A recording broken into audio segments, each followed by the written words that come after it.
Hi and welcome to Music Ally Focus with me, Music Ally's editor Joe Sparrow. A slight change from our normal programming and a change in tone as well. We've quickly published this podcast due to the rapidly developing situation in Ukraine, where Russian forces have invaded and numerous cities are under attack.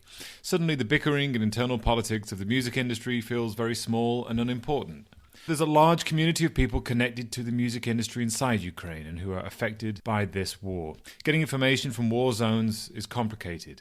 So we're very grateful that Dartsya Tarkovska, co-founder of Music Export Ukraine and founder of Soundbuzz Music Consultancy, was able to talk to Music Ally this morning about the war, about how artists and people in the music industry are affected there, and what they're doing about the ongoing conflict, and how the international music industry and the people in it can practically help them, and how the industry likely will need to change its approach to both Ukraine and Russia in the future. She also talks movingly about her love for Ukrainian music, the music scene in Ukraine, and what the work of artists means to the country and its representation in the wider world. Please note that there are a number of links next to this podcast supplied by Dartsya and Music Export Ukraine, that offer resources and ways that you can deliver real assistance to the people of Ukraine via donations or by actions that you can take that provide meaningful support. Let's go over to the interview with Dartsya now. We're very happy to be joined by Dartsya Tarkovska, co-founder of Music Export Ukraine and founder of the Soundbuzz Music Consultancy. First of all, Dartsya, thank you so much for joining us. And most importantly, can you tell us how you are and what the situation is like with you? And are you okay? And your friends and family and loved ones okay? Yes. So when it comes to me specifically, my family and we managed to move to Lviv. That's the city in the western part of Ukraine. So comparing to crazy things that are happening in the other parts of Ukraine, we're more or less safe and sound. However, the expert office team consists of 10 members, and part of them are still in Kiev, four of them specifically. So they literally spend most of their time in shelters, and so things are getting crazy. Yeah, and but have you heard from them? Are they okay? Yeah, they still have connection to the internet, so we're constantly chatting Okay, and communicating. So they're they're fine. okay, good to hear. We've all watched this terrible invasion, with horror, and here on this Music Ally Focus podcast, we normally talk about things that are incredibly unimportant, like the music industry, and it doesn't seem hugely important in a time like this.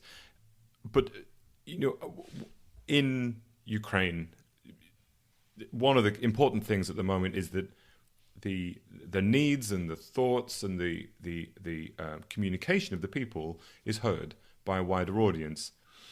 We're seeing certain things through different media channels, but music artists have a very powerful voice. They have strong communities, they have connections and trusted influence all over the world.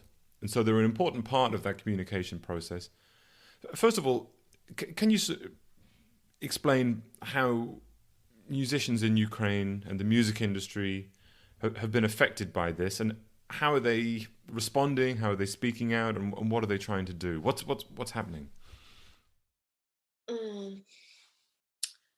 You see, it's the day six of war, and I can say that there is no definition of the music industry at this point, like at all. We're too busy trying to survive and keep our beloved ones safe.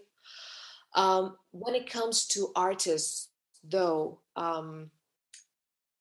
really everybody's doing what they can. So on one side, I know that there is a bunch of Ukrainian artists who either registered to join the Ukrainian army.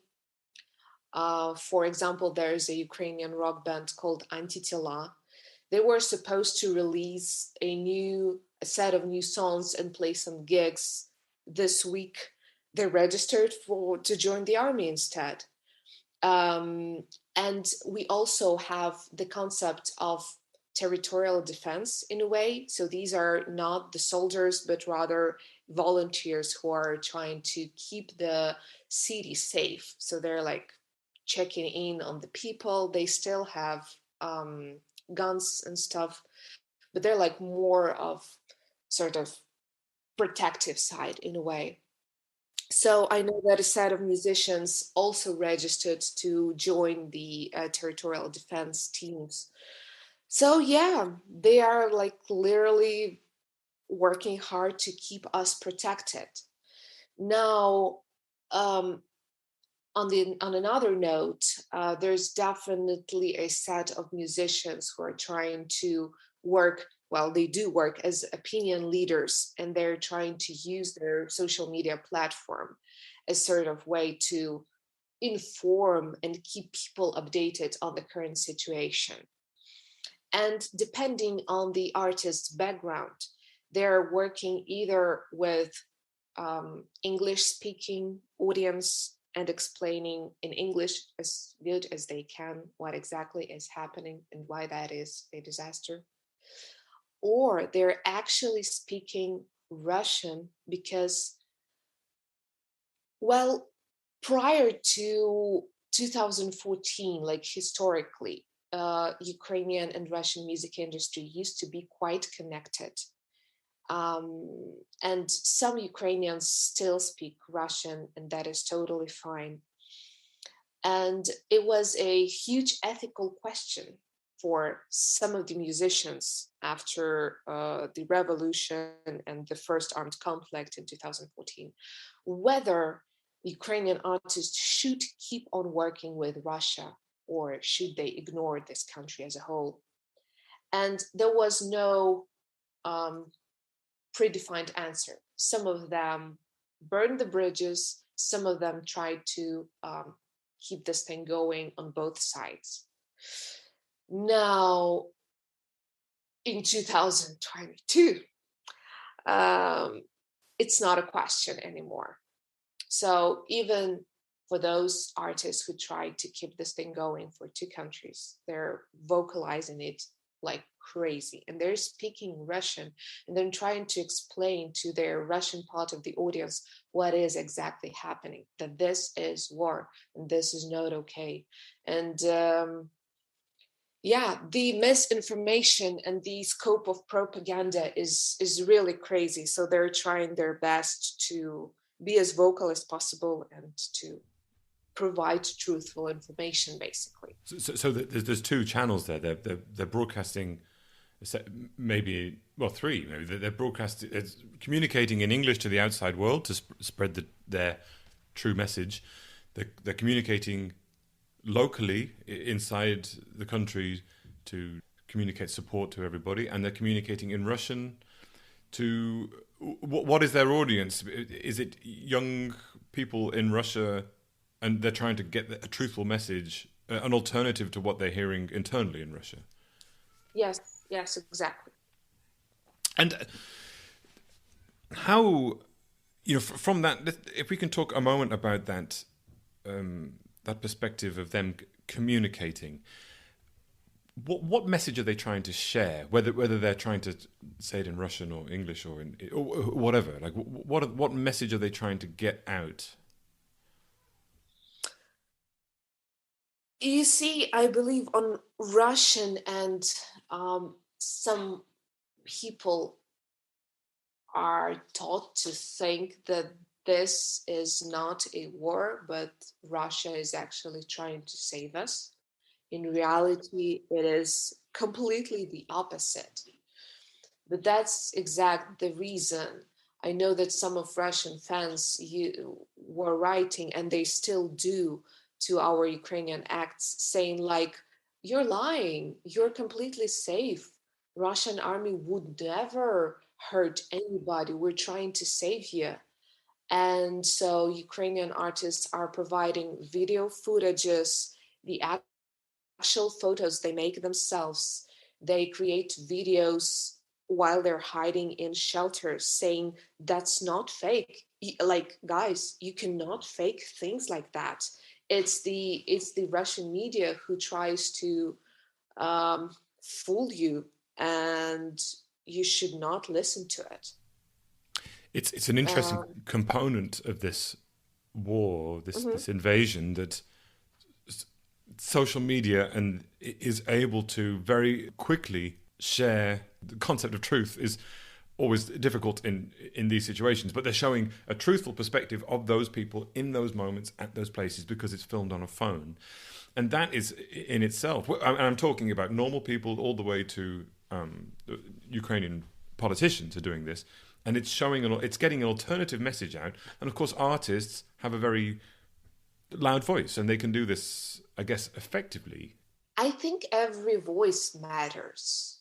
I'm not sure that people can be persuaded easily just by a set of posts of a pop singer songwriter, But if the more information they get from different sources with the explanation on what exactly is happening, why is this war, why is it's not safe anymore, literally anywhere, the better they can feel that there is something wrong with their government, with their media, and act, basically.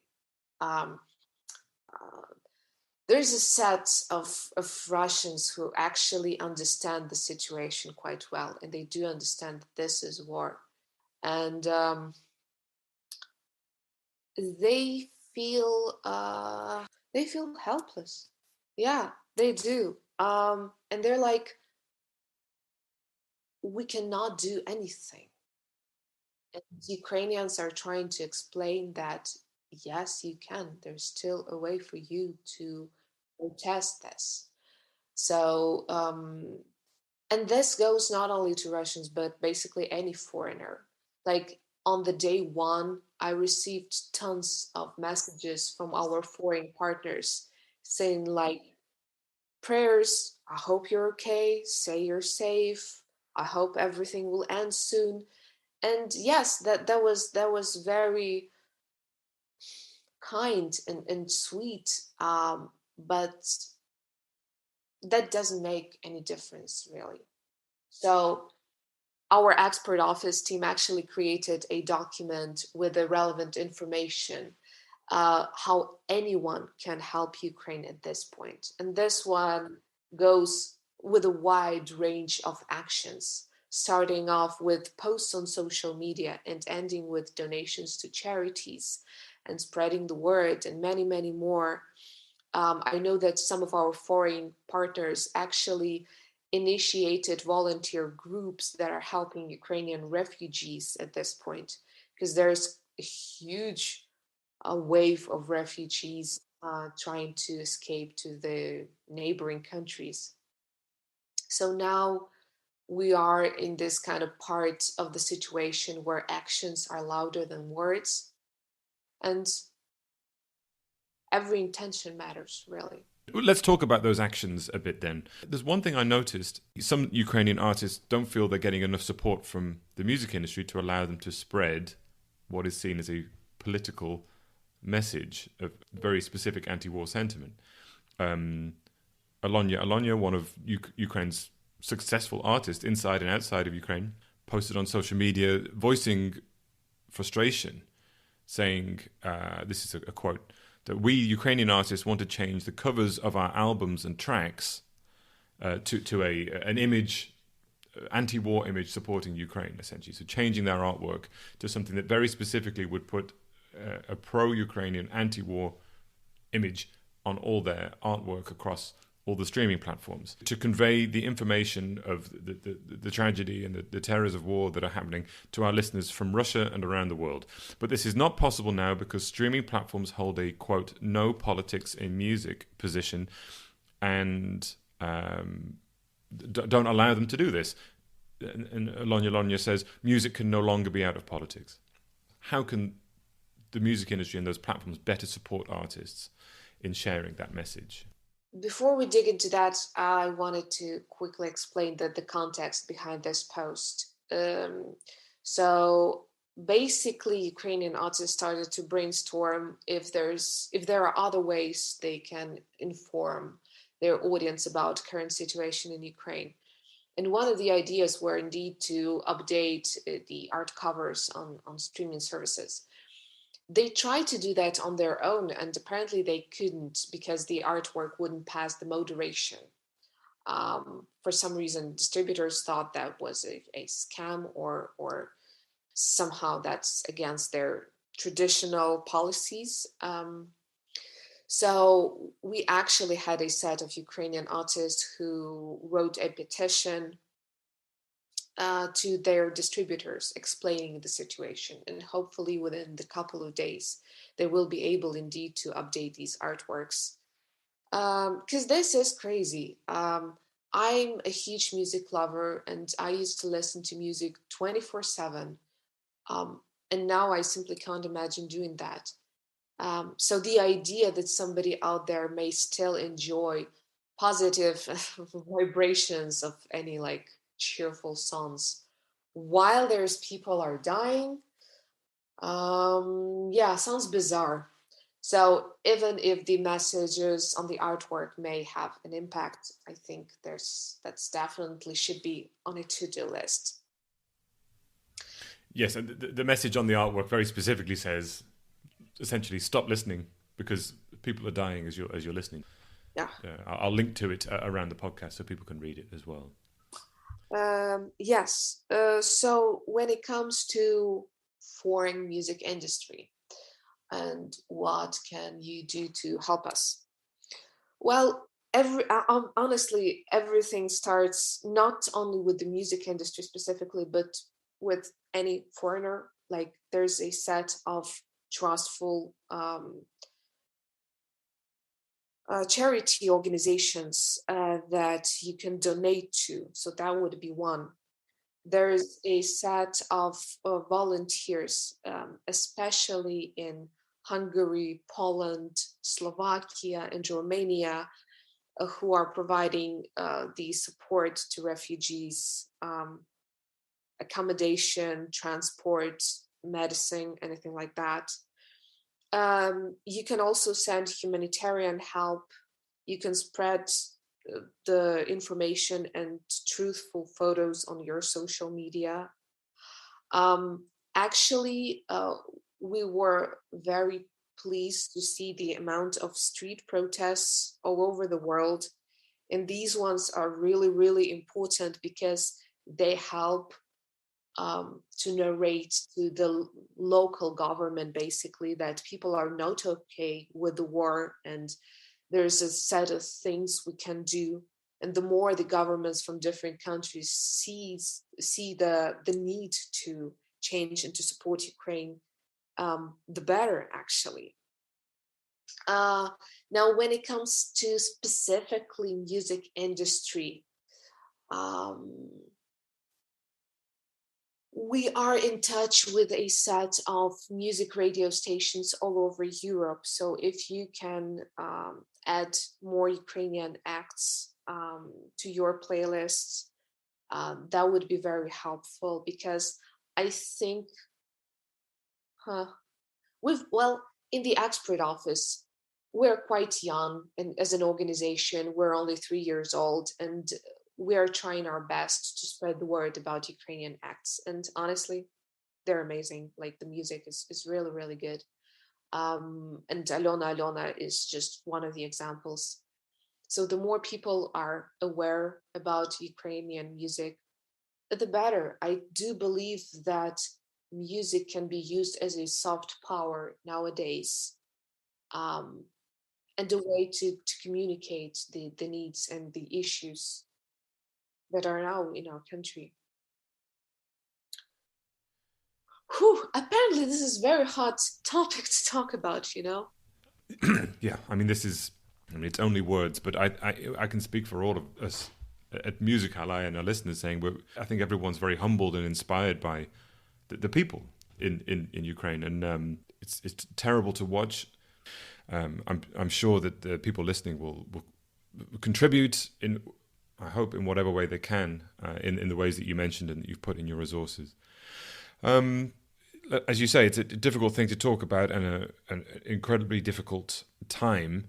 Can you sum up what you love about the Ukrainian music world? Like, it's to finish things to explain why you do what you do in the first place.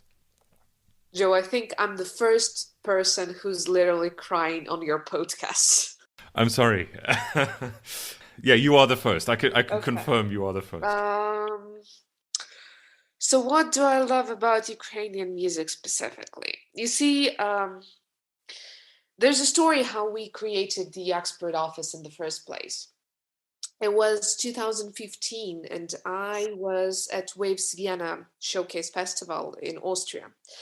At that moment, I was the only delegate from Ukraine, and I had the same reaction over and over again. Like, no matter whom would I talk to, they were like, "Oh wow, you're from Ukraine, so you guys exist." And I was like, yes. And nobody knew a thing about Ukrainian artists. They could name at least one band or at least one singer. And I was like, but why? Like, we have a lot of amazing acts and nobody knows a thing about us. And so I came back to Kiev and I was like, this has to be addressed. We need to change that. Because what I love about Ukrainian acts, they don't know the rules of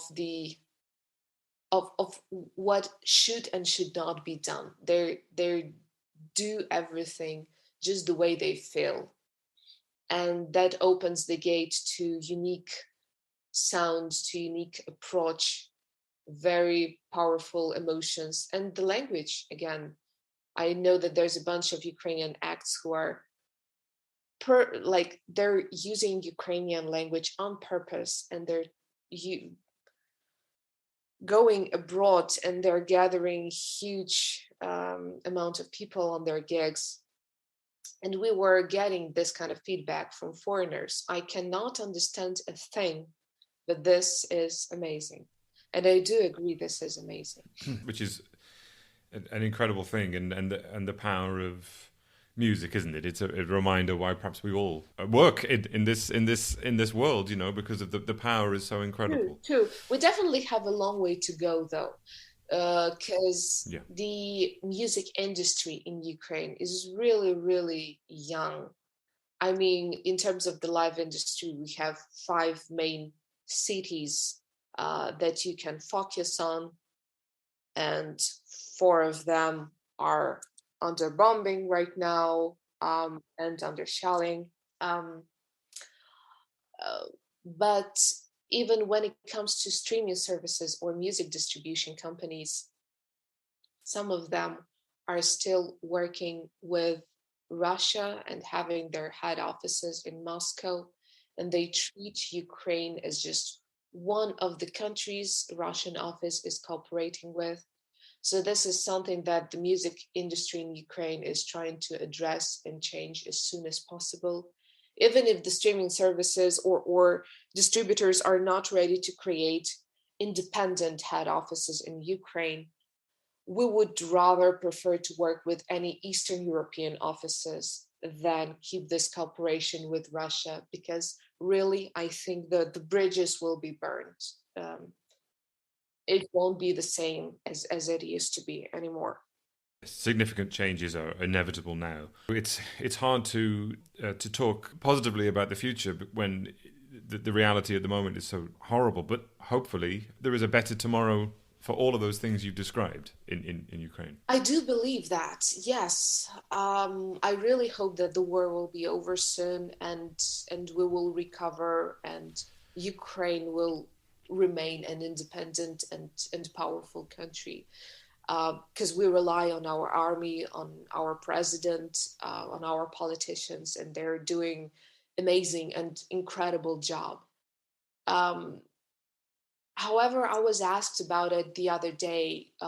What comes next? Like, what would be the future steps? And really, it's impossible to think about these things nowadays. I mean, the scope of planning for me is like one day maximum, because well, I am in Lviv, that's the western part of Ukraine, and we still have air raid alerts. So there are sirens, and I have to go to the shelter anytime. So I'm like sleeping fully dressed, and and things are still getting crazy.